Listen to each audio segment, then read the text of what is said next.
Yeah, it's interesting. I mean, going back to the music thing as well, in '96, scored the penalty against Spain. Mm. I'm looking at the music papers and seeing that the Pistols are playing Finsbury Park the next day. Right, So yeah. I go and see Terry and say, it's all right to go and see a band tomorrow. You know, he said, everyone's got the day off. Yeah, no problem. Yeah. Take a couple of members of staff with you so Yeah. you looked after. I said, all right, Mm. fine. So still didn't tell him who I was going to see. Say. And then I said Gareth was a big mate of mine, so I said to Gareth Southgate, I said, you staying down? He said, yeah, I'm staying down. What are you doing tomorrow? Oh, not much. I said, you fancy going to see a band? He went, yeah, all right. So off we went. He'd never seen a live music band. All of a sudden, Really? we're there and introducing a band on stage. It was some Yeah. weekend, mate. Honest, you know, if Ah, you're a mate, music fan. yeah, yeah, absolute weekend to do that, and then you got on stage to introduce the Pistols. That was fantastic, and that was on cracking form. I remember like the '96 comeback. So Yeah, we come through to that. So then you go to Newcastle for a couple of seasons. yeah. That was under Bobby Robson, I gather. Was it under Uh, Bobby Robson? No, no, it wasn't. I mean, for you mentioned earlier about Kevin sort of called me back. Kevin Keegan called me Yeah, back. yeah, As I say, I'd retired after '96. I yeah, thought, well, yeah, where am I going from here? yeah, Terry's leaving. So after the game on the bus away from Wembley, after the German game, I sort of announced to the rest of the squad, I'm retiring from international football. Thanks for everything you've done. That was '96. And then that pre-season, Glenn Hoddle took over, come to Nottingham Forest and said, look, if I picked you, would you come out of retirement? So I said, yeah, of course. So that was that. So I played for the best part of 2 years, just before the '98 World Cup. I just lost my place a couple of months before then. yeah, And then I was managed to get a move. I was up at Newcastle playing, not playing a lot. I was out the team for 8 months. Kenny Dalglish Eddie signed me first Dalglish. off. Yeah, yeah, He took yeah. me from Forest. I was 35 years old at the time. I went up to Newcastle on a 3-year contract, which was Mm. incredible, really, at that age. But Yeah, I was yeah, always proper really touch. professional and kept Yeah, fit and whatever. Kenny left after a year. Rude come in. I had 6 months yeah, we've playing done with it. Yeah, Rude, and then I was bombed. Didn't play for 6 months, and then that pre-season, I thought, well, I'm just seeing my contract out here as a 37-year-old.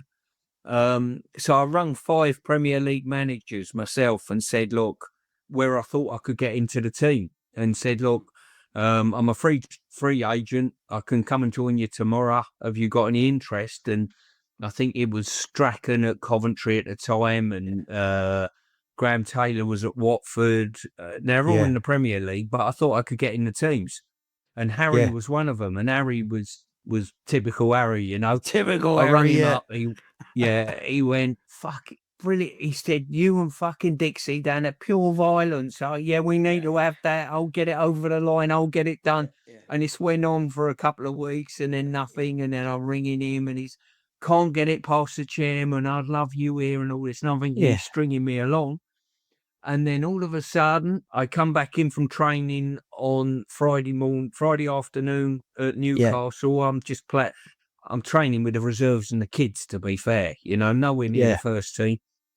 Um, Look at my phone. There's a missed number from Harry. I ring him straight back. I said, I had a missed call from you, H. He said, yeah. He said, I've got it over the chairman. He said, the season starts tomorrow week. We got Tottenham at home, first game of the season. Come down Monday, sign your contract. You're playing next Saturday. He hadn't even seen me. I hadn't played for eight yeah. months.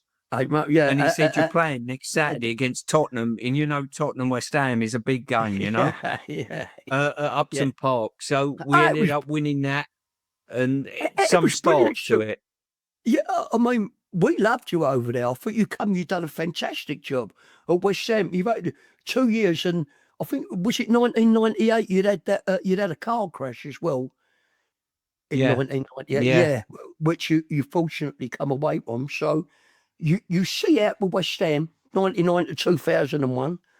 Uh, Obviously, that there's some good players there. What did you make of Paolo Di Canio? well, Carlo was brilliant. Every training Yeah, session, I used to say, well, he put me on the opposite team to him, right? yeah, Because yeah. his It's given. feet were so quick. Yeah. that I wanted to test myself against him all the time. You know what I Yeah. mean? He could Yeah. do things that were absolutely incredible. I mean, he was half a crackerjack, as we know. You know what I mean? But Yeah, definitely. he Yeah. he, Yeah. he could win Maverick. games on Yeah. his own. It's just Yeah. magic. But when you look at the dressing room there, I mean, Razor Ruddock was in there at the time, who was just sort of going over the edge probably. But we had a brilliant clutch of young players. You had Carrick, you had Cole, you had Lampard, you had Ferdinand, a Ferdinand, young yeah. Defoe, Trevor Sinclair, yeah. Young Defoe, Trevor. yeah. Exactly. Some Yeah. great players, which was Canute, great yeah. for Yeah. Yeah. me. Yeah. Yeah. Yeah. But it 'Cause- was a really, which I think, in respect, when you look at the players West Ham had around there, we did underachieve. I think, we qualified for Europe once into Toto Cup.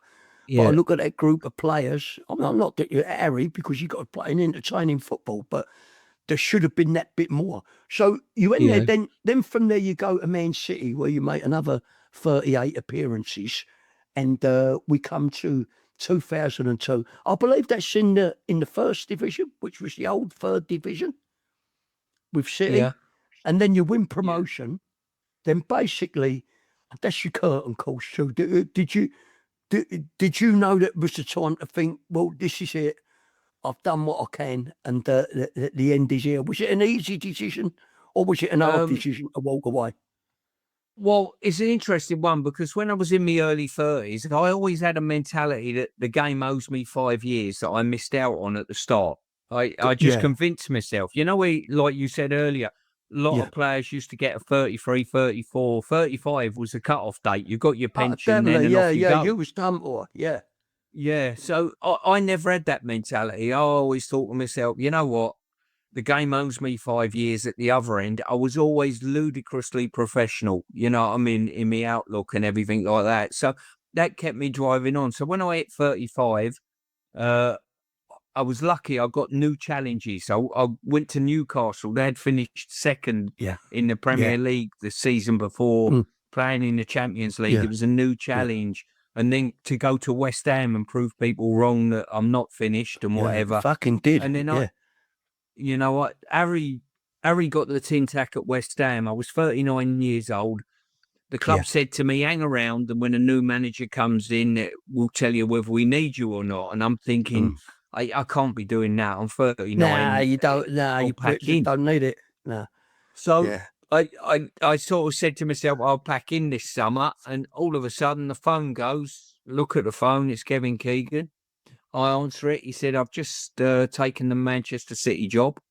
Do you want to come up and join me as my captain, player captain? And I said, well, I want to go into coaching as well. He said, you can be a coach as well then. So I went up as Great coach, stuff. Yeah, man. So it was yeah, brilliant. So I had a year with Kevin, which was incredible. I got to say, I mean, I've got a lot of respect for him, and he taught me a great deal about the step from playing to go into management. I used to going go into into board management and meetings with coaching. him. Yeah, yeah, Yeah, I used to go into board meetings with him and everything, yeah, just to yeah, tick over and learn when I pack in as a player what it's going to be like as a manager. yeah. You know? How did you find the transition to manager? Because you got caretaker at Forest, but that was when you was playing. Then you take Yeah. over at Man City for 2005, 2007. How did you find that transition from Mm. game to the player? And then you're the man in charge. And when you've had the career you have, is it sometimes hard when you've got players under you and you think he ain't fucking pulling his weight, or this Well, person shouldn't be near the team? You've got to deal then with all different personalities and all that. As a person like yourself, did you struggle with that, Stu?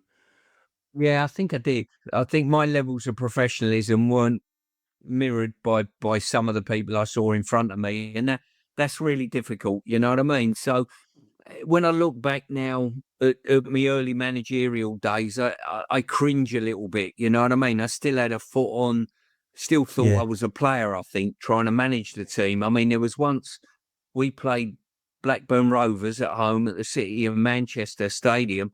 I run on the pitch 3 times. You know what yeah, I mean? It was just yeah, ridiculous. yeah, yeah. Just That's ridiculous. impulsive. Yeah, yeah. You couldn't Yeah, help it. you Yeah, just yeah, but when I look back and think to myself, bloody hell, you know what I mean? yeah, I should have been better than that. But you don't, you know, you got emotion, whatever. And there were tough times at City, really, because we had no money at the club whatsoever. I mean, the first job I had crazy, isn't it? as full-time manager was the CEO called me in and said, we've had an offer from Chelsea for Sean Wright-Phillips, 21 million quid. That's right. They'll pay cash on Monday morning. If we don't sell him, we'll go bankrupt. If you're enjoying this video and you want to keep watching, please subscribe, click on the link below and join my Patreon channel. Jeff Stinky Turner up and ready. Oi, oi, keep punching.